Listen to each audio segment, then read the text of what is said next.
What if the greatest obstacle to living a truly fulfilling life is the constant, nagging pressure to feel happy? We're bombarded with messages insisting that happiness is the ultimate prize, the benchmark of success.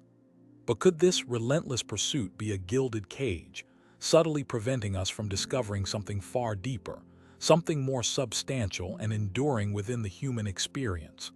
Is our modern obsession blinding us? Consider the moments of profound growth, the experiences that forge character and grant wisdom. Were they always wrapped in sunshine and laughter? Often, they arrive cloaked in challenge, in struggle, even in sorrow. If happiness is the sole metric, where do these vital, transformative, yet uncomfortable periods fit? This exploration delves into ancient wisdom traditions that dared to question the supremacy of fleeting joy, suggesting a different compass for navigating life. Forget simple pleasure for a moment. What if the key to a genuinely rich existence lies not in chasing positive feelings, but in cultivating inner resilience, embracing authenticity, or striving for a purpose that transcends personal comfort? Philosophers across millennia wrestled with this very question, offering blueprints for lives anchored in virtue, meaning, and the courageous acceptance of reality, in all its complexity, light and shadow alike. Their insights challenge everything we think we know. This journey won't offer easy answers or quick fixes for perpetual bliss. Instead, we will uncover powerful alternative frameworks for understanding what constitutes a good life. We'll dissect the Stoic focus on inner virtue, Aristotle's concept of flourishing through excellence, and the existentialist embrace of freedom and responsibility, even amidst uncertainty. Prepare to question the very foundations of your pursuit of well-being. Could it be that by deprioritizing the constant feeling of happiness, we paradoxically open the door to a more profound and stable form of contentment? A state rooted not in fleeting circumstance, but in the robust structure of a life lived with purpose and integrity. Join us as we explore whether the ancients held the key to escaping the hedonic treadmill and discovering a path to fulfillment that endures beyond the next dopamine hit. The answer might change how you live. Our contemporary world often presents happiness as a commodity, something to be purchased, achieved, and displayed. Social media feeds curate highlight reels, advertising promises bliss through consumption, and self-help industries generate billions promoting techniques for attaining constant positivity. Yet, alongside this cultural saturation, rates of anxiety and depression remain stubbornly high. This suggests a fundamental disconnect, a flaw in the dominant narrative we've inherited. This relentless pursuit often leads to what psychologists term the hedonic treadmill, or hedonic adaptation. We achieve a goal or acquire something we believe will make us happy, experience a temporary boost, and then quickly return to our baseline level of satisfaction, already seeking the next external source of joy. It's a cycle of striving and adaptation that guarantees lasting happiness remains perpetually out of reach, always just over the next hill. Furthermore, the expectation of constant happiness can create its own form of suffering. When we inevitably experience sadness, disappointment, or frustration, perfectly normal parts of the human condition, we may feel like failures. This meta-unhappiness, the feeling of being unhappy about being unhappy, adds an unnecessary layer of distress, born from an unrealistic cultural ideal rather than the inherent difficulty of the situation itself. Ancient philosophy, however, often began from a different premise. Many schools of thought viewed life as inherently challenging, marked by impermanence and factors beyond our control. Their goal wasn't necessarily to maximize pleasure and minimize pain at all costs, but rather to cultivate an inner state capable of navigating life's inevitable difficulties with wisdom, resilience, and grace. They sought not constant euphoria, but enduring strength. Let's first turn to Stoicism, a philosophy born in ancient Greece and refined in Rome by thinkers like Seneca, Epictetus, and Marcus Aurelius. For the Stoics, the highest good, the ultimate aim of life, was not happiness or pleasure, but arete, often translated as virtue or excellence. This meant living in accordance with reason and understanding the natural order of the cosmos, fulfilling one's human potential for rationality and moral integrity. The Stoics distinguished sharply between what is within our control and what is not. External events, wealth, health, reputation, the actions of others were considered indifferents. While some might be preferred, they held no intrinsic moral value and were ultimately outside our complete control. What was within our control was our judgment, our intentions, our responses, our inner world of virtue. This became the sole focus for achieving a good life. Happiness, or perhaps more accurately, tranquility, apatheia or eupatheia, freedom from disturbing passions or attainment of good feelings based on correct judgment, was seen as a natural byproduct of living virtuously, not the goal itself. By focusing on what they could control, their character and responses, and accepting what they couldn't with equanimity, the Stoics aimed for an unshakable inner peace, immune to the fluctuations of fortune. This perspective fundamentally reframes adversity. Challenges are not obstacles to happiness, but opportunities to practice virtue, courage, justice, temperance, wisdom. Facing difficulty with reason and integrity is the good life in action, according to Stoicism. Seeking constant comfort or avoiding all pain would mean neglecting the very exercises that strengthen the soul and lead to true, resilient contentment. It is through the storm that the pilot shows their skill. Now let us consider Aristotle, Plato's student, whose ethical framework profoundly shaped Western thought. Aristotle also sought the highest human good, which he termed Eudaimonia.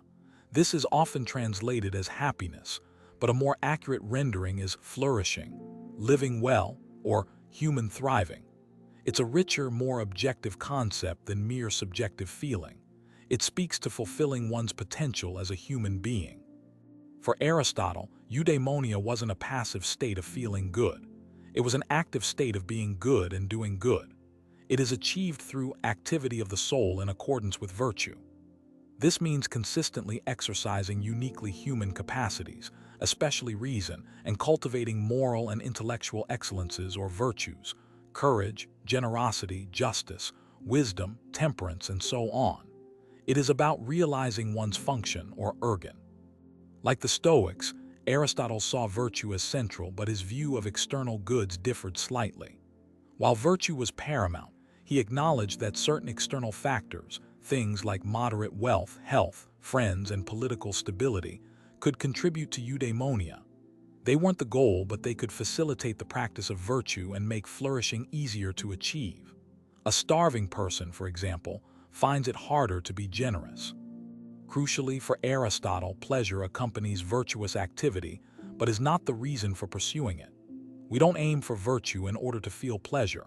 Rather, the exercise of virtue is inherently pleasant to the virtuous person. The feeling is secondary to the action and the state of character. A life spent solely pursuing pleasure, hedonism, was considered slavish and bestial, missing the higher potential of human existence rooted in reason and excellence. Both Stoicism and Aristotelian ethics, therefore, offer a powerful counter-narrative to the modern obsession with feeling happy.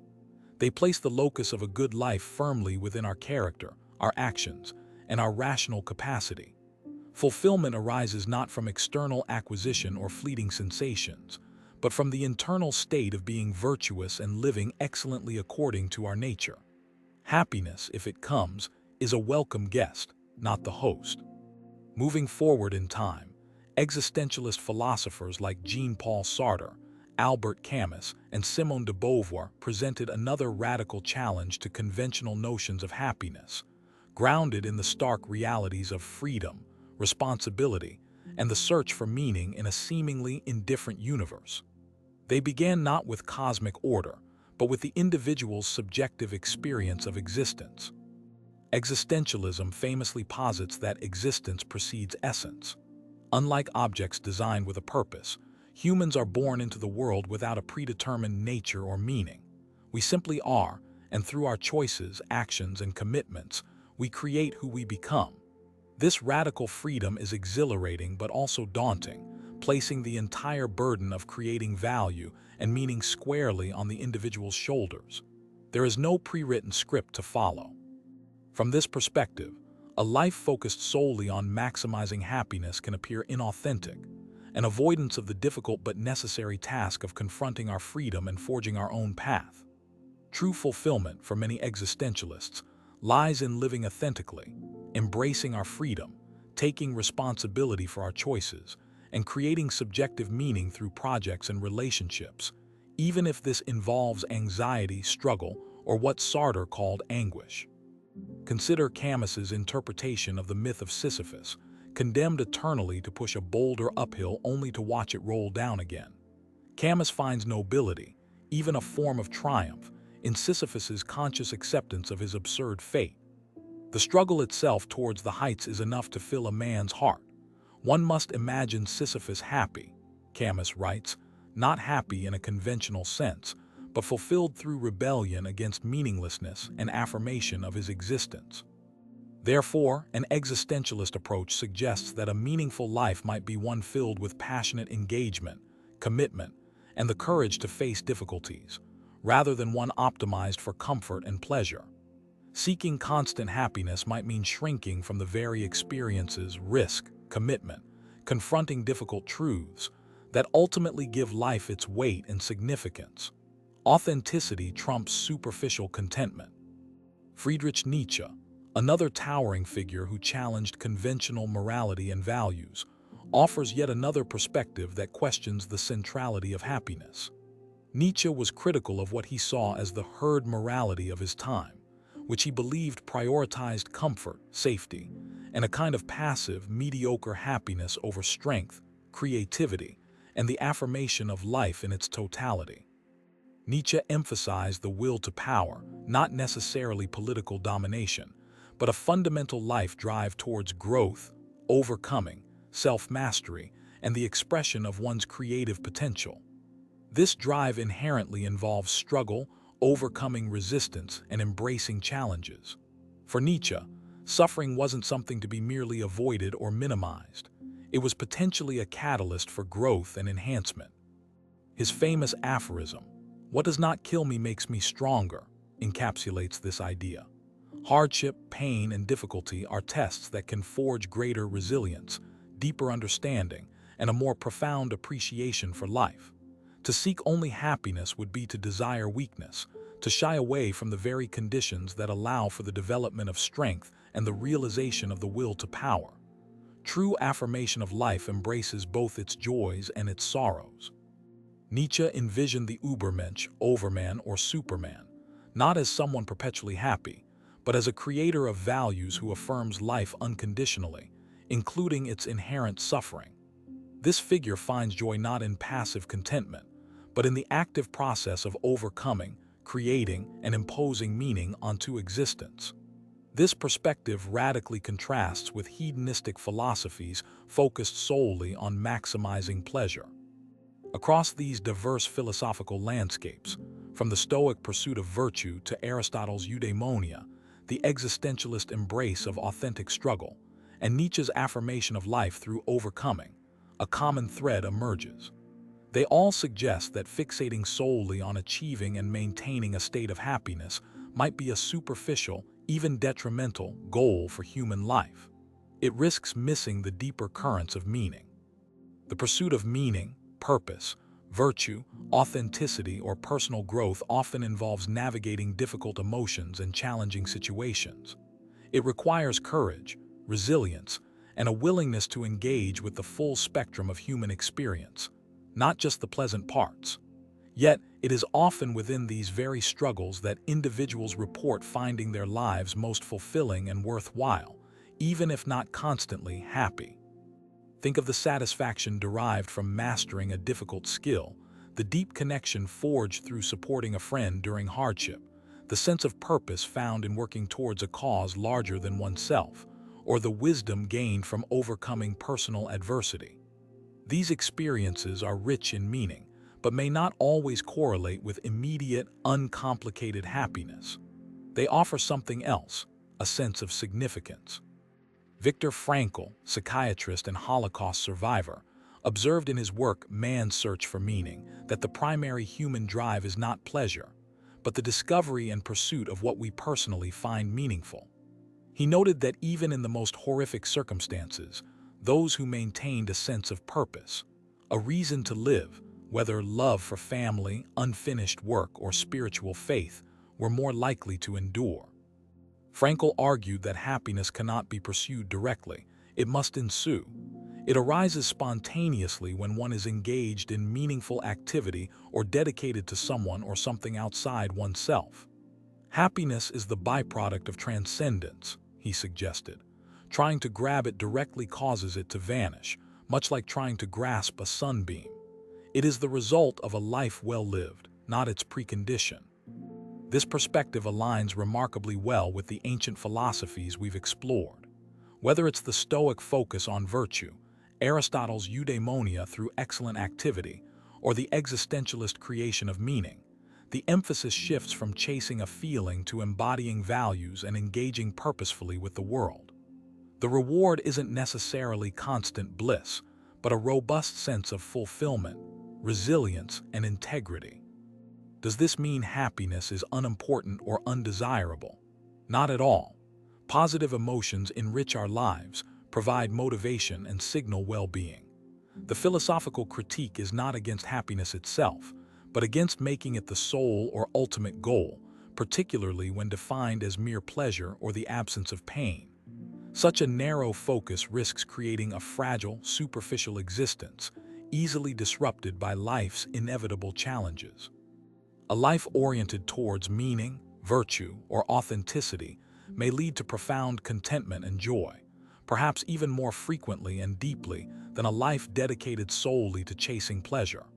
However, it accepts that this journey will also include periods of difficulty, sadness, and struggle. These are not seen as failures or deviations from the path, but as integral parts of a complete and meaningful human experience. Embracing this broader perspective can be liberating. It frees us from the exhausting pressure to be constantly happy, allowing us to accept and even find value in the full spectrum of our emotions and experiences.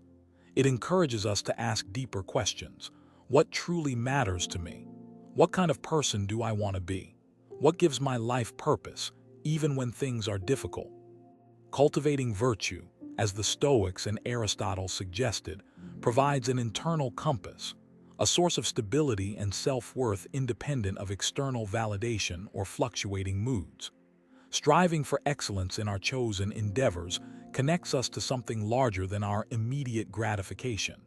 It builds character, competence, and a sense of earned satisfaction that fleeting pleasures cannot replicate. Embracing existential responsibility, while initially daunting, empowers us to become the authors of our own lives. Recognizing that we create meaning through our choices and commitments can transform feelings of helplessness or absurdity into a call to action. It highlights the significance of our relationships, our work, and our engagement with the world as the very substance of a meaningful existence. Acknowledging Nietzsche's insight about embracing challenge allows us to reframe difficulties not as mere impediments to happiness, but as opportunities for growth and self-overcoming. It encourages resilience and the development of inner strength, fostering a deeper appreciation for life that encompasses its inevitable hardships. This perspective builds fortitude rather than fragility. So, is happiness overrated?